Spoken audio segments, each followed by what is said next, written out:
काट गईल गेहुआ काट गल के सारी दाहुनी दमाही के आ गल बारी। काट गईल गेहुआ काट गल के सारी दाहुनी दमाही के आ गल बारी। ए पिया हो घर गईल बट खरिहानी की घरे आजा लगावे के बात रे घर में धानी की घरे आजा लगावे के बात रे घर में धानी।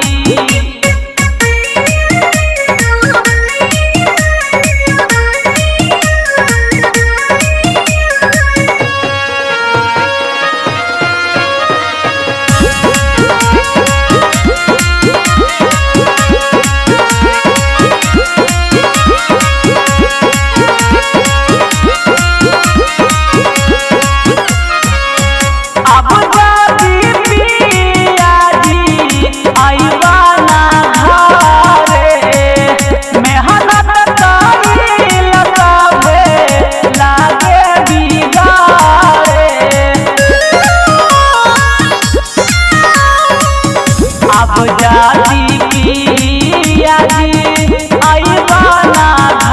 घरे मेहनत कईल काहे लागे बिगाड़े।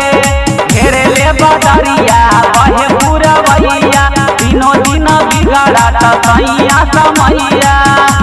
ए सैया हो सोची सोची बढ़े परेशानी की घरे आजा लगावे के बात रे घर में धानी की घरे आजा लगावे के बात रे घर में धानी।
घरे आजा लगावे के बात रे घर में धानी की घरे